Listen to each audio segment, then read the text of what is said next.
जो करेगा वो आनंद में डूब जाएगा। भगवत नाम में इतनी बड़ी सामर्थ्य है, बच्चा भगवान बिक जाते हैं तो संसारिक संपत्ति की क्या। कोई इस बात पर विश्वास नहीं करेगा कि बिना किए दे देगा, बिना किए दे देगा, क्योंकि तुम्हारे किए ये सृष्टि नहीं रची, ये उसके किए रची है। तुम उसका भजन करो, तुम उसका चिंतन करो। अगर आपको है कि करना चाहिए तो कर्तव्य करते हुए भजन करो, फिर आप देखो भजन से सब प्राप्त हो जाता है। आज हमारा विश्वास नहीं काम कर रहा है। राम राम कहने से मिल जाए, राम राम कहने से राम मिल जाएंगे तो क्या और क्या बाकी रह गया, सब राम से ही तो है। कृष्ण कृष्ण कहने से कृष्ण मिल जाएंगे। ये बहुत विचित्र भगवान की माया है, इस बात को समझने नहीं देती। आपको जो चाहिए वो मिल जाएगा, पक्का मिल जाएगा। हमारा विश्वास है, हमारा अनुभव है, जो चाहिए वो मिल जाएगा। जो चाहिए, कर तुम अकर तुम अन्यथा कर तुम सर्व समर्थ, ऐसे चमत्कार तुम्हारे जीवन में होंगे कि तुम आश्चर्यचकित हो जाओगे। केवल भगवत नाम का आश्रय ले लो, कृष्ण कृष्ण बोलो, राधा राधा बोलो, आप खुद देख क्या चला जाता है। अंदर ही अंदर मनन करते रहो, बाहर से खूब काम करते रहो, क्या परेशानी होनी।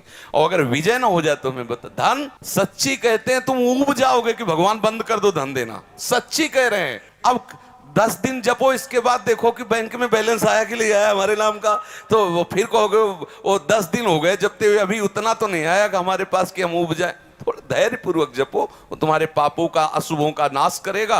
और जहां सुकृत उदय हुए फिर आनंद ही आनंद रहे। जिसके भगवान, जिसके राम धनी वाके कौन कमी, जिसके प्रभु स्वामी उसको क्या कमी हो सकती।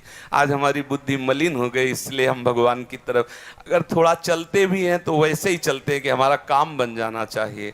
हमारी मान्यता में भले हमारा काम न बने, लेकिन उनकी मान्यता में यदि काम बन रहा है तो हमारा मंगल है। थोड़ी देर के लिए हमें लग सकता है ये हो जाना आवश्यक था, लेकिन वो हो गया और हमारा नाश हो गया तो हमारा मंगल थोड़ी हुआ। प्रभु इसीलिए उसे नहीं होने दे रहे कि तुम्हारा नाश ना हो जाए। वो जानते हैं, वो सर्वज्ञ हैं, वो वही करेंगे जिससे हमारा मंगल होगा। मंगल भवन है, अमंगल हो नहीं सकता है, विश्वास कर लो।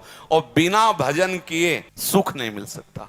तब लग कुशल न जीव को सपने मन विश्राम, स्वप्न में भी शांति नहीं। बच्चा जो बहुत धनी है ना और भगवान से विमुख है तो बेचारे हैं, बेचारे। कब उनके प्राण निकल जाए। उन पूर्व सुकृत तो नष्ट कर रहे हैं भोगों के द्वारा, आगे खाली कुछ नहीं है, दुर्गति पक्की है। आज आप भले गरीब हो, आज आपके पास सब संपत्ति नहीं, लेकिन आप भगवान के आश्रित हो तो आपके पास वो संपत्ति आ रही है जो कभी नष्ट नहीं होने वाली, सदा आपका मंगल करने वाली। थोड़ा धैर्य पूर्वक रहो। भक्त भले तुम्हें गरीब दिखाई दे, लेकिन उसके जैसा आनंद किसी को नहीं हो। थोड़े दिन की बात है, हमारे अशुभ जब तक है तब तक हमें परेशानी।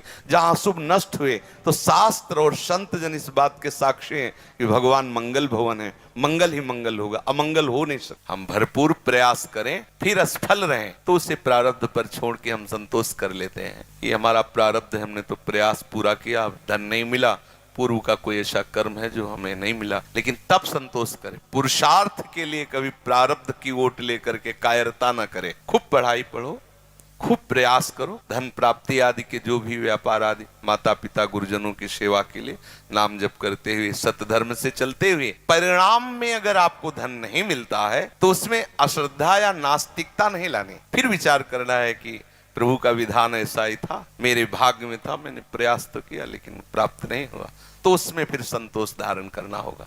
समझ रहे ना? क्योंकि हमारा प्रयास अगर नहीं हुआ और केवल प्रारब्ध को लेके बैठ गए, इसे कायरता कहते हैं। ये कायरता रूपी दोष नहीं आना चाहिए। और फल की पूर्ण आकांक्षा हमारा मनुष्य शरीर इसलिए करते हैं, पर हम ऐसा ही हो ऐसा हठ नहीं करते। भगवान ने कहा कर्मण्य वाधिका रस्ते मां फलेषु कदाचन। पर जीव का स्वभाव है कि वो बिना फल की आकांक्षा के कर्म करना नहीं चाहता, इसलिए वो बंधा हुआ है। पर यहीं से प्रारंभ करें साधना, हम कर्म करें, हमें फल की आकांक्षा है कि धन मिले।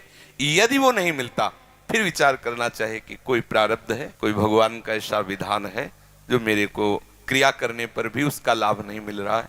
जैसी प्रभु की इच्छा, निराश ना हो, हताश ना हो, पुनः प्रयास करें। वस्तुतः वो विजय को ही प्राप्त होगा पुरुषार्थी। क्या विजय को प्राप्त होगा? कई बार प्रयास करने के बाद जब असफल रहेगा तो उसे वैराग्य हो जाएगा, फिर उसे भगवान से सच्चा अनुराग होगा, फिर वो सच्चा धनी बन जाएगा। समझ रहे ना? उसको प्रारब्ध नष्ट नहीं कर सकता जो पुरुषार्थी है। शास्त्रों में आता है उत्साह संपन्न मदीर्घ सूत्रम क्रिया विधिज्ञम विष्णे सुसक्तम सूरम कृतज्ञम दृढ़ सौहृदंच लक्ष्मी स्वयं याति निवास हेतु। जो उत्साह से संपन्न रहता है हर समय, कभी परास्त नहीं होता। करूंगा 50 बार मुझे मुनाफा नहीं हो फिर भी करूंगा। उत्साह संपन्न मदीर्घ सूत्रम, अरे कल कर लेंगे, दीर्घ सूत्री नहीं, आज अभी इसी क्षण से मैं लगता हूं, अधिक से अधिक मेहनत करूंगा। उत्साह संपन्न मदीर्घ क्रिया विधिज्ञम, क्रिया का विधान जानने वाला हो, मूर्खतापूर्ण क्रिया नहीं, क्रिया का विधि कैसे, किस व्यापार से कौन सा लाभ होता है, उस व्यापार का पूर्ण मर्मज्ञ होना चाहिए, उस क्रिया का पूर्ण मर्मज्ञ होना चाहिए। व्यसने सुशक्तम, जिस व्यापार या नौकरी में लगे उसे खूब मतलब पूर्णतया, जो पद मिले जो कार्य मिले पूर्णतया निभाने की चेष्टा करे। उसमें कायरता, उसमें प्रमाद, उसमें ये कि भाई 8 घंटे काम किसी तरह 8 घंटे निपाटना, ऐसा नहीं। कोई देखे या ना देखे, मेरा प्रभु देख रहा है। व्यसने सुशक्तम, अपने व्यापार में अपनी नौकरी में पूर्ण आसक्त चित्त होकर के सम्यक रूप से करे। सूरम, बलवान होना चाहिए। कृतज्ञम, दूसरा यदि कोई तुम्हारे प्रति हित का बर्ताव किया है तो उसके प्रति कृतज्ञता होनी चाहिए कि आपने बड़ी हमारे प्रति सहयोग की वृत्ति की, कभी हमें भी सेवा का अवसर मिले। सूरम कृतज्ञम दृढ़ सौहृदंच, हृदय में दृढ़ता होनी चाहिए। कुछ भी बिगड़ जाए मैं ऐसा करके रहूंगा, मर चाहे जाऊं, दृढ़ता। और सौहृदंच, सबसे प्यार का बर्ताव। बोले ऐसे पुरुष के आगे प्रारब्ध परास्त हो जाता है और लक्ष्मी स्वयं याति निवास है, तो स्वयं लक्ष्मी चल के उसके घर में आने लगती है। इसलिए परास्त होने की तो जरूरत नहीं है। अगर कहीं परिणाम हमें कई बार निष्फलता लगती तो हमें फिर भी निराश होने की जरूरत नहीं, हम उत्साह संपन्न होकर लगते रहे। जैसे आप पढ़ाई पढ़ रहे हो, मान लो फेल हो गए, तो कुछ बच्चे ऐसे हैं जो अल्पज्ञता के कारण वो विचार करते अब तो फेल हो गए। माता पिता भी ऐसे अल्पज्ञ हैं कि उनको मानसिक टॉर्चर करने लगते, इतना पैसा लगाया तुम फेल हो गए, तो वो बच्चे आत्महत्या करने के लिए उतारू हो जाते हैं। कभी भी ऐसा किसी को भी नहीं करना चाहिए। अगर अपना बच्चा फेल हो रहा है तो उसे प्रोत्साहन देना चाहिए, कोई बात नहीं, इस बार फेल हो गए तो आगे जरूर पास हो गए।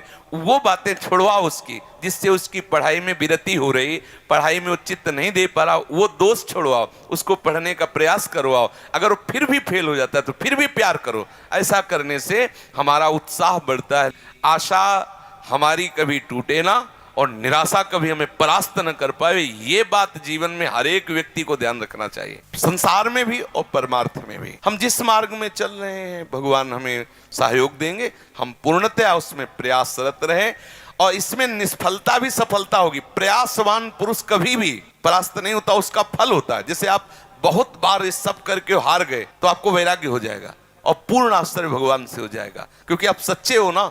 तब आपको लगेगा कि प्रभु क्या आपकी कृपा में कोई कमी है ना, तब तो कृपा सच्ची मानिए। जिस समय अंतःकरण से प्रभु के आश्रित होगे उसी समय कोई न कोई ऐसा मार्ग निकल आएगा जिसमें आप पूर्ण सफल हो जाओगे।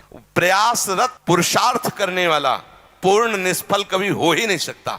प्रारब्ध नाना प्रकार की बाधाएं उसको परास्त करेंगे माना, लेकिन वो विजय को प्राप्त होगा, क्योंकि पुरुषार्थी है, वो उत्साह से संपन्न है, वो क्रिया की विधि को जानने वाला है, दृढ़ता पूर्वक क्रिया करने वाला, इसलिए परिणाम उसका मंगलमय होगा। समझ गए? पढ़ाई में भी और व्यापार में भी।